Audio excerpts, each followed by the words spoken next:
Bom dia. Bom dia, meus alunos do segundo ano. Como ficou estabelecido, eu daria continuidade ao assunto, né? Nós vamos seguindo devagar que nós vamos chegar lá, tá? Espero que quando vocês assistam os vídeos aula, vocês acionem lá o comentário, tá? Vá lá, faça o comentário, aperte aquele sininho e dê um ok, faça algum tipo de comentário para que eu saiba quem assistiu o vídeo, tá? Quem assistiu a aula para mim eu me direcionar e começar a fazer a chamada, o controle da chamada, tá? Para fazer o controle da chamada. Então vamos lá. Volto a dizer, quem assistiu o vídeo aula, acione lá, faça um comentário, dê um ok lá e aperte lá naquele sininho, dê um ok para me fazer o controle da chamada. Eu vou começar já a fazer esse controle, tá? E a minha sala virtual vai ser criada hoje, que eu já vou passar as atividades referentes a esses assuntos. Ok. Então, dando continuidade, nós vamos falar agora dos índios do Brasil, tá? Já falamos das civilizações pré-colombianas na América Central, né? Os maias, os astecas, que ficavam ali na América Central, El Salvador, Guatemala, tá? Na Mesoamérica e da civilização Inca, que ficava ali nos Andes, daí ser chamada civilização andina. Agora nós vamos descer para a América do Sul e falar dos índios do Brasil, tá? Depois de nós falarmos dessas civilizações, nós vamos entrar no processo de colonização. Vou priorizar a colonização do Brasil, porque diante do quadro que nós estamos vivendo, nós não vamos ter muito tempo para fechar todo o programa. Eu estou fazendo um estudo priorizando alguns assuntos, tá? Vamos lá. Aí tem uma imagem, começamos com uma imagem dos índios do Brasil, né? Mais ou menos como os índios viviam aqui no Brasil quando Pedro Álvares Cabral chegou em 1500, tá?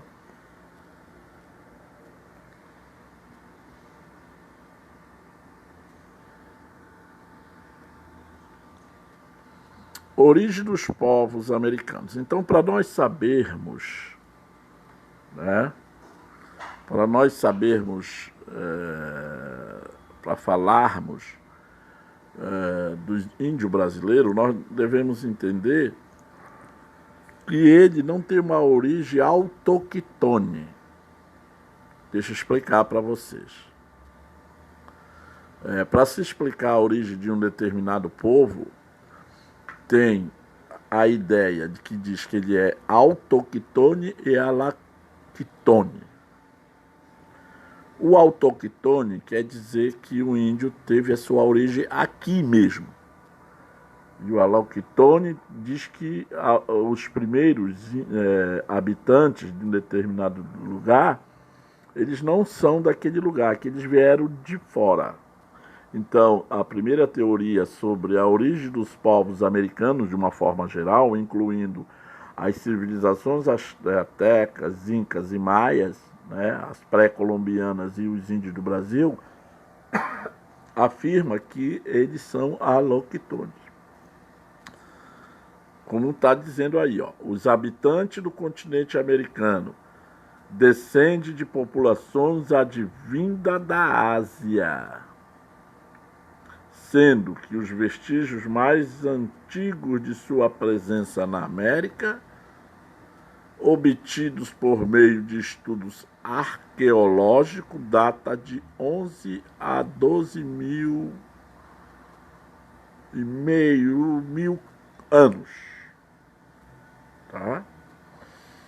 Então, que essa teoria diz? Que a origem dos primitivos habitantes das Américas, dos povos americanos, eles são oriundos da Ásia.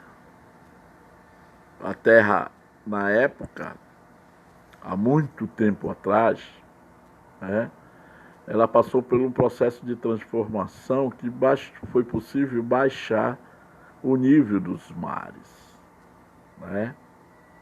A era glacial que nós conhecemos.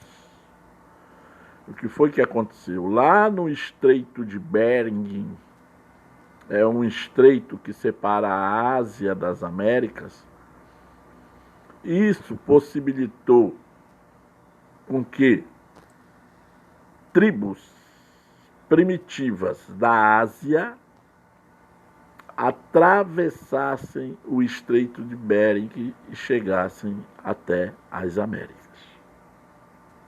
Se nós olharmos com mais detalhe, nós vamos perceber que se você colocar um índio peruano, um índio daqui da Amazônia, um índio chileno, um índio equatoriano, um chinês, que é lá da Ásia, né?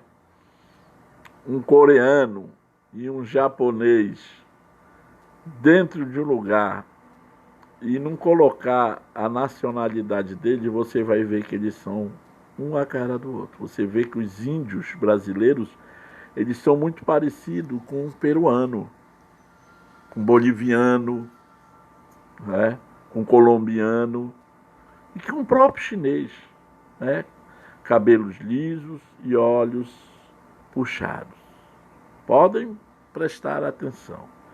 Então isso reforça muito que a origem dos indígenas, os esquimós, por exemplo, eles têm uma tipologia, né, asiática. Eles lembram muito um chinês. Então isso reforça essa teoria de que os nossos primitivos habitantes vieram da Ásia. Tá? Alguns autores dizem que eles vieram, é uma segunda teoria, que eles vieram navegando de ilha em ilha, né, em pequenas embarcações, chegaram nas Américas. Essa é uma segunda teoria, que também é da Polinésia, ali do lado também do Oriente. Embora não se saiba exatamente quantas sociedades indígenas existiam no Brasil à época da chegada dos europeus, as estimativas sobre o número de habitantes nativos naquele tempo que variam de 1 a 10 milhões de indivíduos. O que quer dizer? Que existia muito índio quando os portugueses chegaram no Brasil. E o que é triste observar que hoje não se tem 500.000 ou 400.000 habitantes, é muito. Tá?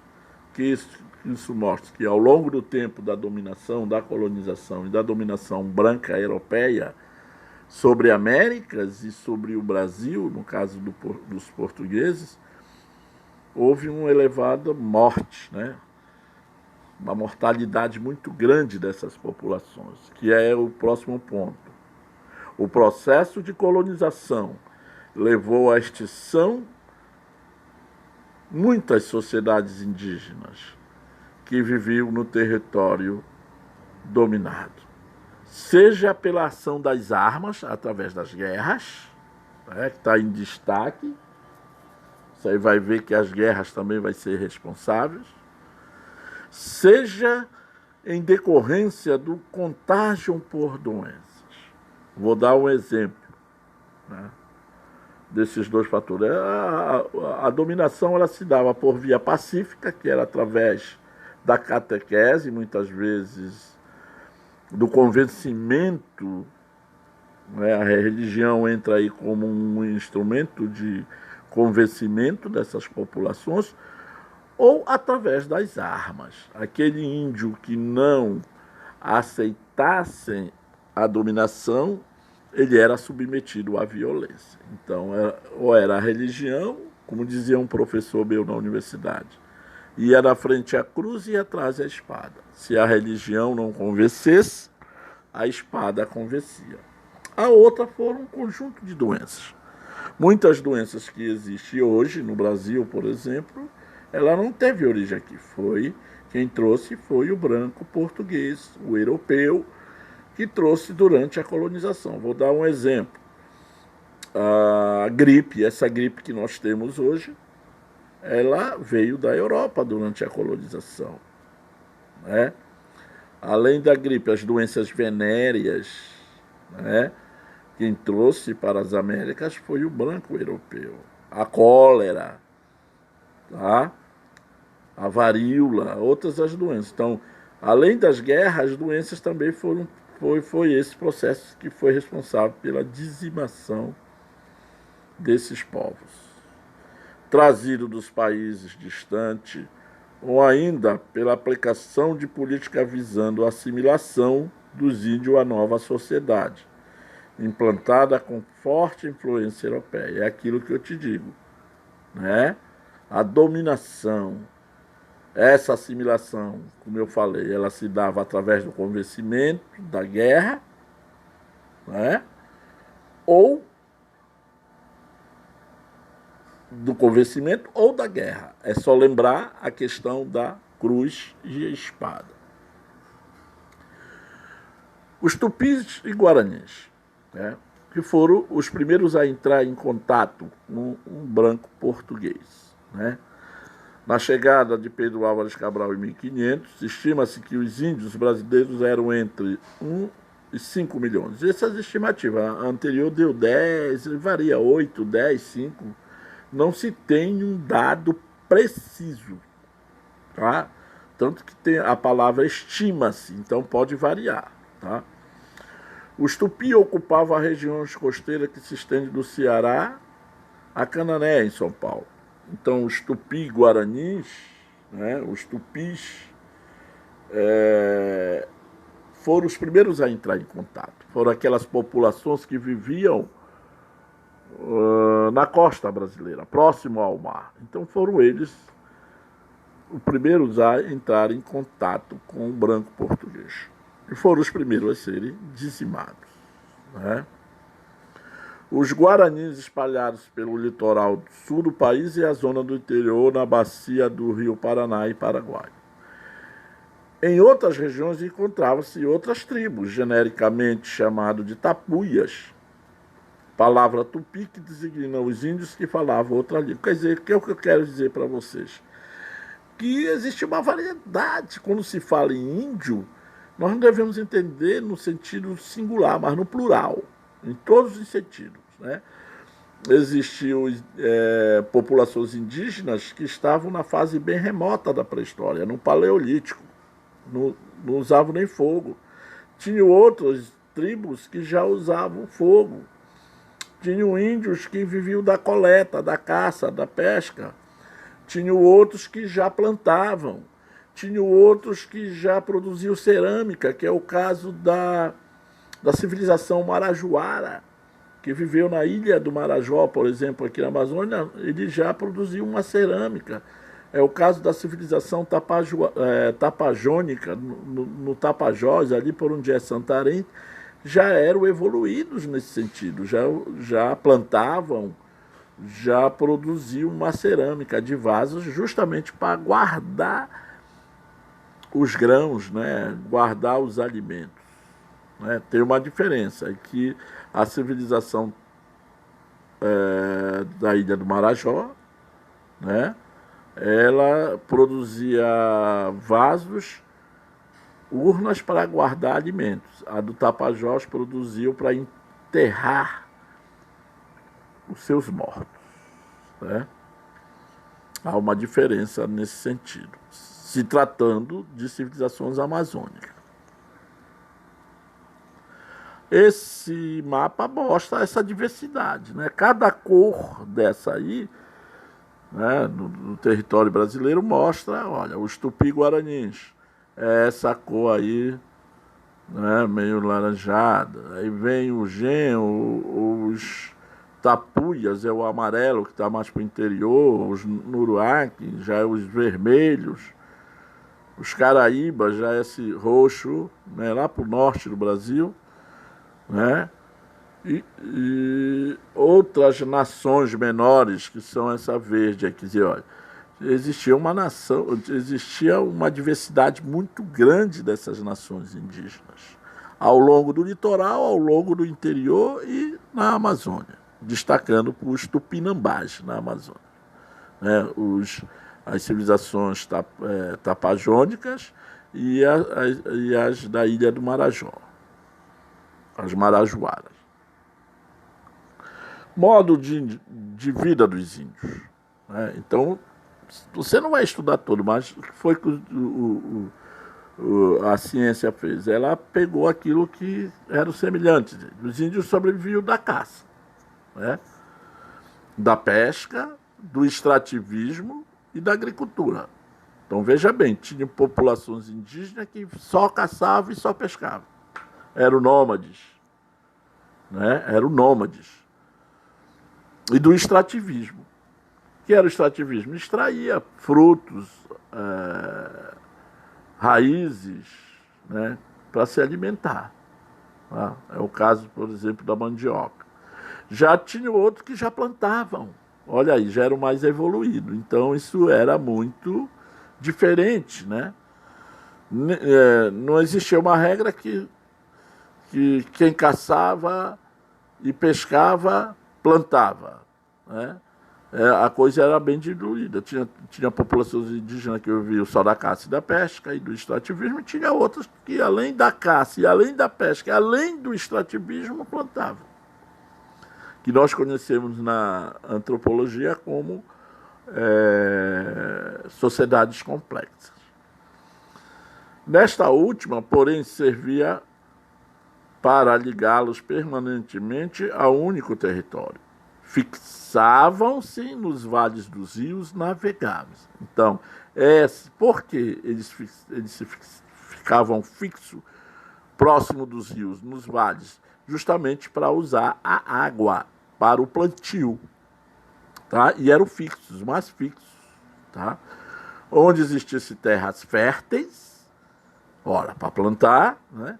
Permaneci no lugar por cerca de 4 anos. Depois de esgotados os recursos naturais do local, migravam para outra região num regime de semi-sedentário. Ele não era um sedentário. Por exemplo, os astecas construíram cidades, os maias, os incas, eles eram o quê? Sedentário totalmente. Tá? Esses aqui eram semi-sedentários. Eles ficavam no lugar até que aqueles recursos extrativistas e até que a terra se tornasse fértil. O que é que ele fazia? Ele se mudava para outro lugar para plantar, para extrair algum elemento da floresta, ou para caçar, ou para pescar. Tá? Quando se tornava raro, ele se transferia para outro lugar. Por isso que ele era semi-sedentário. A alimentação. A alimentação dos índios do Brasil se compunha basicamente da farinha de mandioca, peixe, mariscos e carne.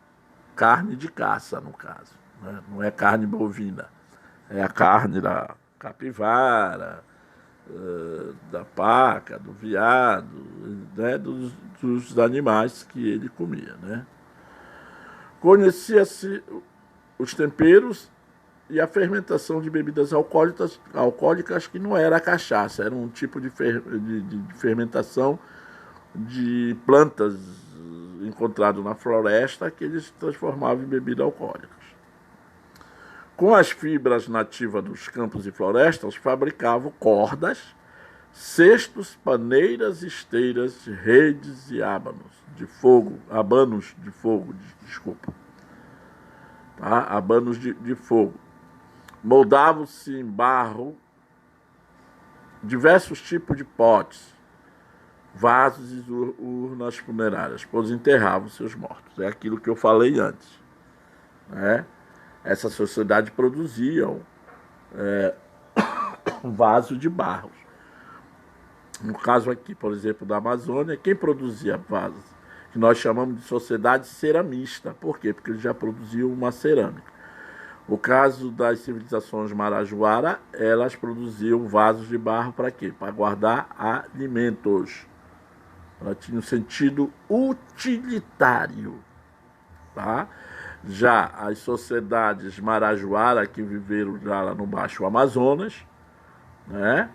Elas produziam vasos e urnas funerárias para o enterramento dos seus mortos, tá? Ora, é muito importante saber, né, que nas sociedades indígenas havia uma divisão do trabalho.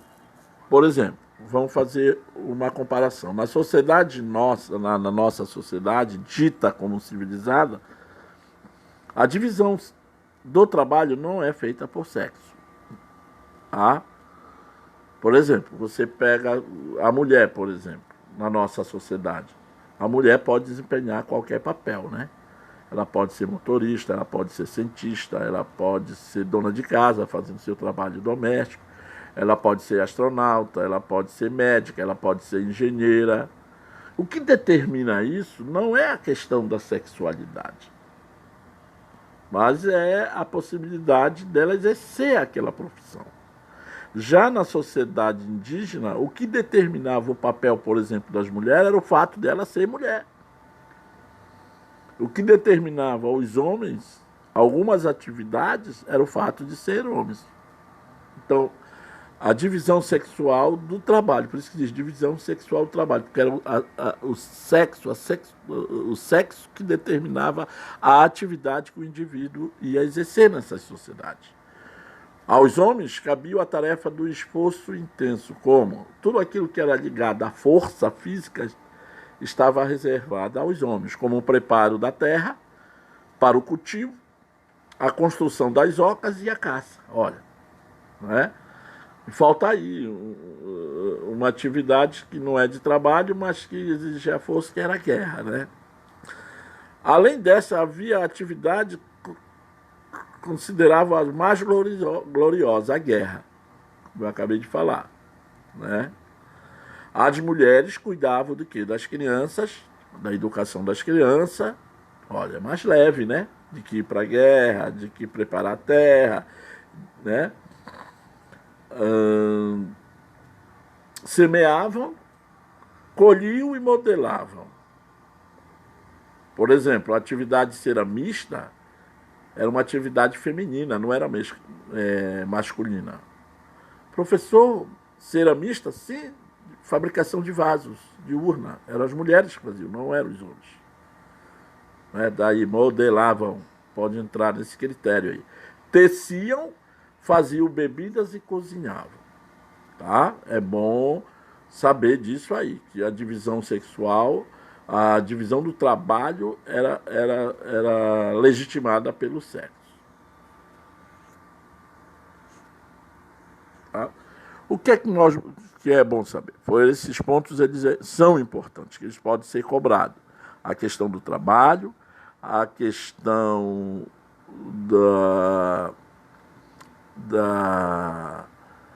do contato, né? Nós vamos ver que essas sociedades elas tinham toda uma estrutura própria, né? Tanto econômica, quanto social e quanto religiosa, né? Que o branco vai impor um processo de dominação sobre, por exemplo, o branco. Quando eu falo branco, eu estou falando do português, porque nós estamos falando das populações pré-cabralinas. O que é que o branco vem trazer? Uma nova religião, né? Que é o catolicismo. O que é que ele vai fazer? Ele vai respeitar ou vai impor a sua religião? Ele vai impor essa religião. através da catequese. Por isso que eu falei antes, a cruz, né? O papel da religião, tá? Ele vai impor a sua religiosidade. Nós chamamos isso de etnocentrismo, né? Na linguagem antropológica se chama de etnocídio, que é a destruição cultural, tá? Por exemplo, as civilizações indígenas, o que é que elas tinham? Elas tinham uma estrutura econômica, acabamos de ver, né? Econômica e social. Né? Elas produziam, elas plantavam, elas caçavam, elas extraíam. O que foi que o branco trouxe da Europa? O trabalho escravo e impôs a escravidão aos índios. Né? Impôs esse novo modelo de trabalho baseado na escravidão. Tá? Na questão social, né? Nos costumes, né? O índio não usava roupa, foi que o branco trouxe a roupa para ele usar, impôs a roupa a ele, né? Impôs um novo modelo, um novo costume atrelado a uma visão europeia, né? Trouxe a escravidão, trouxe a guerra. Então, esse etnocídio vai se aliar ao genocídio. O que é que vai acontecer, na verdade? Ao longo do tempo, desde a colonização, a destruição das estruturas primitivas dessa sociedade e a imposição, né, dos valores europeus sobre essa sociedade. Qual é o resultado disso? Resistências indígenas, guerras, né? Guerras indígenas contra essa dominação, que nós vamos estudar isso com mais detalhe quando eu falar da colonização, que é o nosso próximo assunto. Bom dia, meus queridos.